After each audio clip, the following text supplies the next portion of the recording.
Hello hi dears. ఇక్కడ green apple మా అబ్బాయి వాళ్ళ తోటలో అనమాట, అంటే లండన్లో వాళ్ళ బ్యాక్ యార్డ్లో ఉన్న గ్రీన్ యాపిల్స్ అన్నీ ప్లక్ చేసి పెట్టుకున్నాము. ఇట్లాగా పికిల్ చేశాను అనమాట, పచ్చడి. ఓకే, మామిడి కూర పచ్చడి ఉంటుంది కదా, ఆ రకంగా ఉంటుందన్నమాట. ఇవన్నీ చేసిన తర్వాత, టేస్ట్ చేసిన తర్వాత నేను మళ్ళీ మీకు దీన్ని ఇప్పుడు చేసి చూపిస్తున్నాను. ఓకే, దీనికి ఏమేం కావాలో చూద్దాం. చూడండి, ఈ సైజు యాపిల్స్ అనమాట. ఈ సైజు రెండు ఇట్లాగే తోలుతో పాటే మధ్యలో ఈ గింజలంతా తీసేసేసి ఇట్లాగే కోరి పెట్టుకున్నాను అనమాట. తోలుతోనే, అంటే స్కిన్తోనే గ్రేట్ చేసుకోవచ్చు. కొంచెం కలర్ మారుతుంది కానీ ఏమీ మనం భయపడాల్సిన అవసరం లేదు. నూనెలో వేసిన తర్వాత మామూలుగానే అయిపోతుంది అనమాట. ఓకే, దీనికి నువ్వుల నూనె ఒక 4-5 టేబుల్ స్పూన్స్ అవసరం అవుతుంది. తర్వాత ఇక్కడ ఎర్రకారం తీసుకున్నాను. ఈ ఎర్రకారంలో కొంచెం ఆవపిండి కూడా కలిసి ఉందన్నమాట. తర్వాత ఇది కొంచెం ఉప్పు, బెల్లం. ఓకే, కొంచెం లైమ్ జ్యూస్ అనమాట, ఒక హాఫ్ లెమన్ ఇక్కడ కట్ చేసి పెట్టుకున్నాను. ఇక్కడ కొంచెం ఇంగువ, తర్వాత పసుపు. ఇంక ఇంతే మనకు కావాల్సింది. చాలా ఈజీగా చేసుకోవచ్చు. పెరుగన్నంలోకి, చపాతీలకి, దోశలకి, ఇడ్లీలకి అన్నింటికి బాగుంటుంది. ఇది చేసుకుని మీరు ఫ్రిడ్జ్లో పెట్టుకున్నారంటే ఎన్ని నెలలన్నా ఉంటుందన్నమాట. ఓకే, ఇంకా నేర్చుకుందాం ఎలా చేయాలన్నది. ఇప్పుడు ప్యాన్ వేడి చేసి పెట్టుకున్నాను. ఇందులో ఇలాగా పచ్చడి కదా, ఒక 4 టేబుల్ స్పూన్స్ నువ్వుల నూనె అనమాట. చూడండి, సిస్మే ఆయిల్, అది 1 టీ స్పూను ఆవాలు వేసుకుందాము. ఒక ½ టీ స్పూను ఇంగు వేసుకుంటున్నా. 2 ఎండుమిరపకాయలు ఇట్లాగా 2గా తుంచి వేసుకుంటున్నాను. ఈ ఫ్లేవర్ చాలా బాగుంటుంది, ఆయిల్ మంచిగా ఫ్లేవర్ అవుతుంది అనమాట. ఇప్పుడు ఒక ½ టీ స్పూను పసుపు వేసుకుంటున్నా.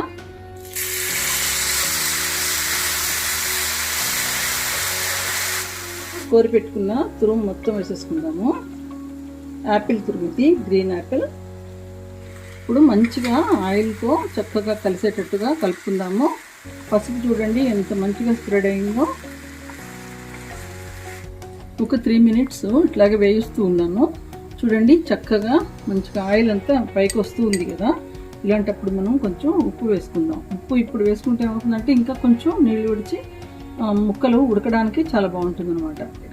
ఒక 1½ టేబుల్ స్పూను ఉప్పు వేసుకుంటున్నా. మీరు ఉప్పు మీ టేస్ట్కి తగినట్టుగా వేసుకోండి. ఇప్పుడు ఉప్పు వేసి 1 నిమిషం అయిందనమాట.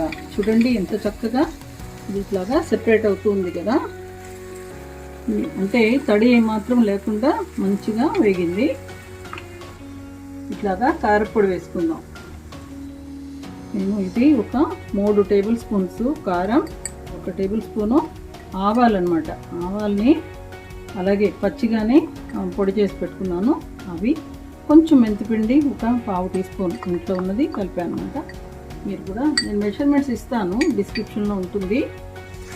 కారం మీకు తగ్గించుకోవాలంటే తగ్గించి తెచ్చించుకోవటం అంతా కూడా మీ ఇష్టం, మీ టేస్ట్ తగినట్టుగా.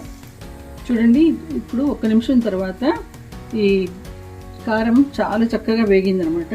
ఇప్పుడు మనం ఇందులో ఒక ముఖ్యమైన ఇంగ్రీడియంట్ ఒకటి వేసుకోవాలి. అదేంటంటే బెల్లం. చాలా చాలా బాగుంటుంది ఈ పచ్చడికి, తప్పకుండా ట్రై చేయండి. ఒక 2 టేబుల్ స్పూన్స్ బెల్లం వేసుకుంటున్నా. తప్పకుండా వేసుకోండి. ఇది వేస్తే మీకు ఇష్టపడిన వాళ్ళు కూడా ఇష్టంగా మళ్ళీ మళ్ళీ చేసుకుంటారు దీన్ని, అంత బాగుంటుంది. మంచిగా కలుపుదాము. బెల్లం కొంచెం ఉడికి ఇంక పాకంలో వస్తుందన్నమాట. ఇప్పుడు అంతా రెడీగా అయిపోయిందనమాట. ఇంకా ఫైనల్గా మనం వేసుకోవాల్సింది నిమ్మరసం కొంచెంగా. ఓకే, ఇప్పుడు నేను ½ చెక్క తీసుకున్నాను. ఇది కొంచెం పెద్ద నిమ్మకాయ. ఇట్లాగా కొంచెం నిమ్మరసాన్ని గింజలు లేకుండా చక్కగా ఇందులో కొంచెం పిండుకోండి. టేస్ట్ చాలా బాగుంటుంది. స్టవ్ ఆఫ్ చేసా, మంచిగా కలిపేసి ఆరనిచ్చి చక్కగా తుడిచి పెట్టుకున్న గ్లాస్ బౌల్లో వేసి పెట్టుకుంటే పెరుగన్నానికి, చపాతీలకి, దోశలకి, ఇడ్లీలకి, దేనికైనా సరే ఊరికనే తింటాను కూడా, బ్రెడ్లో కూడా పెట్టి తినొచ్చు, అంత బాగుంటుంది ఇది. Spicy and sweet Apple pickle. Okay, కానీ ఫ్రిడ్జ్లో మట్టుకు పెట్టుకోండి. ఒక్క 4-5 డేస్ బయట ఉంటే కూడా పర్వాలేదు, కానీ తర్వాత ఫ్రిడ్జ్లో పెట్టి వాడుకుంటే ఫ్రెష్నెస్ ఎప్పటికీ అలాగే ఉంటుంది. చూడండి friends, tasty, spicy and sweet Apple pickle, green Apple pickle అనమాట. తప్పకుండా చేసుకోండి, అందరూ చాలా లైక్ చేస్తారు. గ్రీన్ యాపిల్స్ అన్ని చోట్ల దొరుకుతూ ఉంటాయి. Okay, thanks for watching. One more thing, నేను ఇప్పుడు ట్రావెల్ చేస్తూ ఉన్నాను, వీడియోలు కొంచెం తక్కువగా చేస్తున్నాను బయట తిరగటం వలన. తర్వాత నేను మామూలుగానే చేస్తాను. This is my passion. Please subscribe, comment, like and support me. Okay, thank you once again.